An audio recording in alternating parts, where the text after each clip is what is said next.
चला मग मी cardinal numbers आणि ऑर्डिनल नंबर्स स्पेलिंग सहित सांगते, जेणेकरून सतत ऐकून विद्यार्थ्यांचं पाठ होऊन जाईल. पहिला बघा, कार्डिनल नंबर्स मधले ONE 1 हा झाला. आपण कार्डिनल नंबर्स मध्ये म्हणणार, पण त्यालाच ऑर्डिनल नंबर्स मध्ये काय म्हटलं जातं तर फर्स्ट त्याचं स्पेलिंग आहे FIRST. 2 TWO 2 हा कार्डिनल नंबर झाला. ऑर्डिनल नंबर मध्ये त्यांना असं म्हटलं जातं सेकंड, SECOND सेकंड. नेक्स्ट आहे 3 THREE 3, पण त्याला ऑर्डिनल नंबर आहे थर्ड, THIRD. नेक्स्ट आहे 4 FOUR 4, आणि ऑर्डिनल नंबर आहे फोर्थ, FOURTH. स्पेलिंग बघा व्यवस्थित. कार्डिनल नंबर जमतात सगळ्या विद्यार्थ्यांना, काही प्रॉब्लेम नाही. ऑर्डिनल नंबरचे स्पेलिंग फक्त व्यवस्थित ऐकायचे. FOURTH fourth.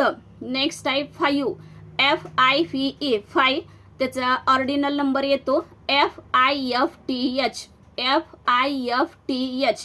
नेक्स्ट आहे 6 SIX 6, त्याचा ऑर्डिनल आहे सिक्स्थ, SIXTH लावायचा. 6 आहे असं स्पेलिंग, पुढं TH जोडायचा.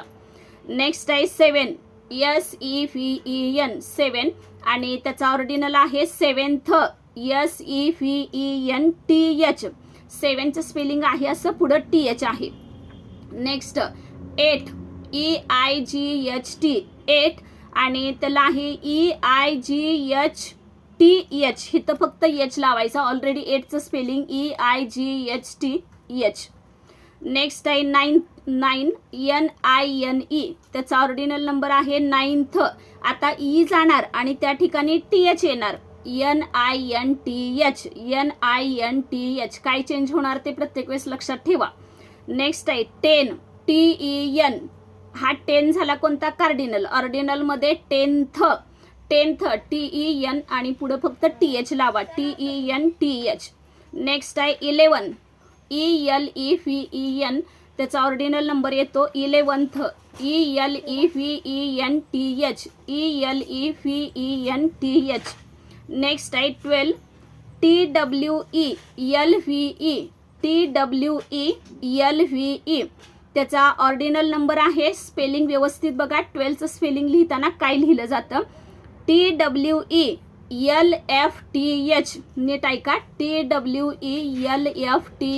आणि हा 12चा प्रश्न बऱ्याच वेळा एक्झाममध्ये विचारलेला आहे. ह्याचा नंबर काय येतो, म्हणजे ऑर्डिनल नंबरचं स्पेलिंग काय आहे ते विचारलेलं आहे. बघा आणखी एकदा सांगते, TWELFTH 12th. नेक्स्ट आहे 13 THIRTEEN 13, आणि त्याचा इकडं होतो 13th, THIRTEENTH. पुढं फक्त लावायचं 13thला.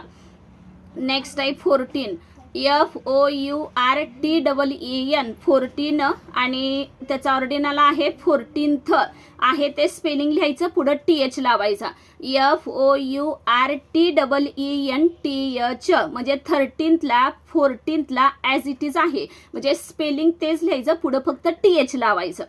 नेक्स्ट आहे 15 FIFTEEN 15ला इकडे लावा, FIFTEENTH. पुढं 15चं स्पेलिंग लिहून फक्त पुढं TH लावायचा. नेक्स्ट आहे 16 SIXTEEN 16, इकडं काय करायचं, TH लावायचा, SIXTEENTH. नेक्स्ट आहे 17 SEVENTEEN 17, आणि इकडं काय करायचं आहे असं स्पेलिंग लिहायचं, पुढं TH लावायचा, SEVENTEENTH.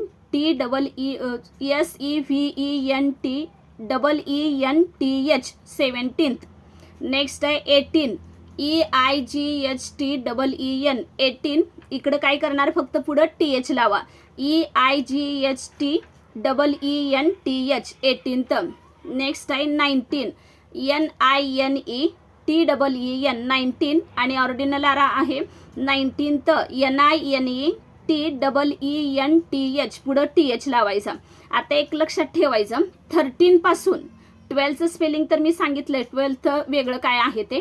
त्याच्यानंतर 13 पासून ते 19 पर्यंत जे तुम्हाला कार्डिनल नंबर्समध्ये स्पेलिंग दिलेलं आहे तेच फक्त त्याच्या पुढे TH लावत जायचं. हा व्यवस्थित पॅटर्न लक्षात ठेवायचा.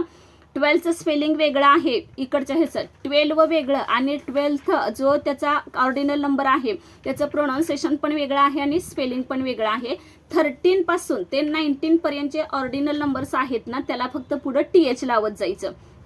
नेक्स्ट आता 20, TWENTY, 20 हा कार्डिनल झाला, त्याचा ऑर्डिनल येतो TWENTIETH. म्हणजे चेंज कुठं झाला बघा, ह्याच्यातलं Y गेला आणि Yच्या ठिकाणी काय आलाय IETH. नीट व्यवस्थित बघायचं काय आलाय तो. दोन्हींचं बघा TWEN पर्यंत सेम आहे, Y गेला आणि Yच्या ठिकाणी काय आलं IETH, Yच्या ठिकाणी काय येणार IETH. हा फरक लक्षात ठेवायचा. नेक्स्ट आता 21 आहे, TWENTYONE, 21 आणि इकडे काय होणार 21st.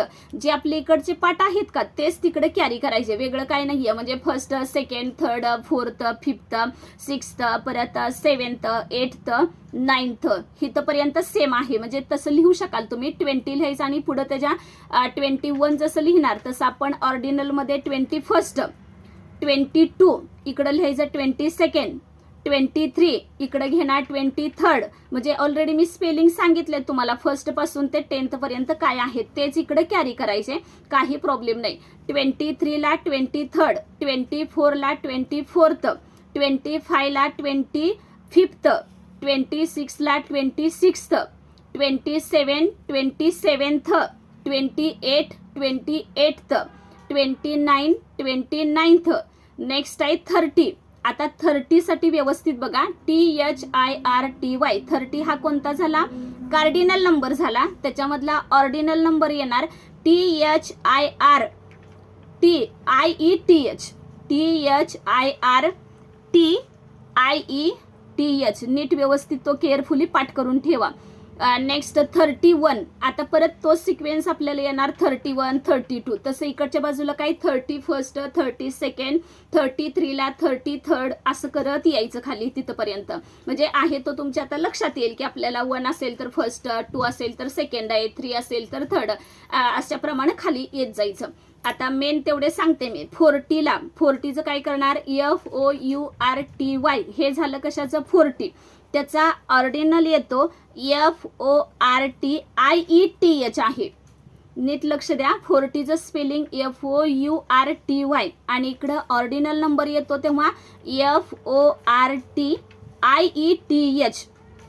ठीक आहे. नेक्स्ट आहे 50, FIFTY, 50 आणि इकडं 50 तर लिहिताना कसं लिहिणार FIFTIETH. कुठं चेंज केलाय व्यवस्थित लक्ष द्यायचं. Next 70, SEVENTY. इकडं Y जाणार आणि काय येतोय बघा SEVENTIETH. Y गेला आणि Yच्या ठिकाणी काय आलं फक्त IETH. हे लक्षात ठेवायचं. नेक्स्ट आहे 80, EIGSTY.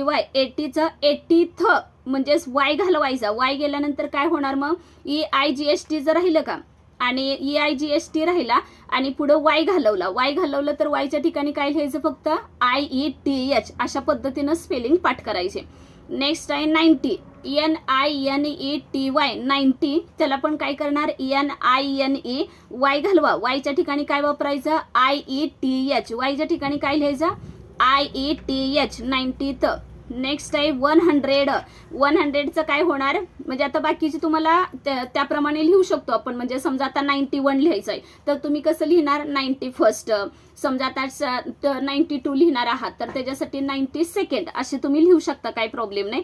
नेक्स्ट 100चं सांगते. इकडं आपण कार्डिनलमध्ये काय म्हणणार 100 आणि इकडं ऑर्डिनलमध्ये लिहिताना काय लिहिणार 100th.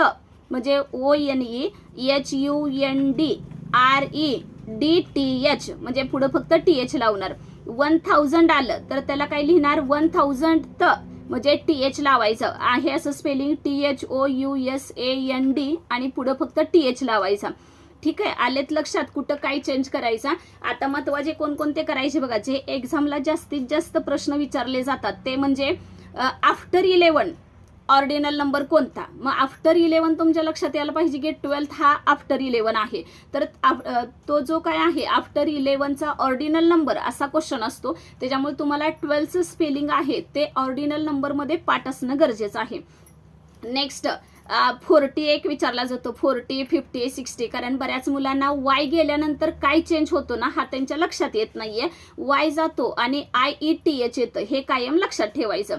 कळालेत कसे आहेत कार्डिनल आणि ऑर्डिनल नंबर्स? ह्याच्यावरती पहिलीपासून ते 8वी पर्यंत कोणतेही एक्झाम द्या स्पर्धा परीक्षेच्या, त्या परीक्षेमध्ये याच्यावरती प्रश्न हा विचारलेलाच असतो आणि मुलं अगदी छोट्या छोट्या मिस्टेक करतात. स्पेलिंगसाठी प्रॉब्लेम असतो. आता मी सांगितलेले आहे 2-3 वेळा स्पेलिंग ऐका, ऑटोमॅटिक पाठ होईल. कारण हा इंग्लिश हा विषय लिहून लिहून पाठ होणार नाही, तर इंग्लिश हा विषय ऐकून जास्तीत जास्त शब्द जेवढे तुमच्या कानावर पडतील तेवढं तुमचं इंग्लिश व्यवस्थित होईल आणि तुम्हाला म्हणजे सांगता येईल किंवा ऑप्शन्स वगैरे जरी कोणतेही आले तर एक्झाम मध्ये गडबड होणार नाही विद्यार्थ्याची.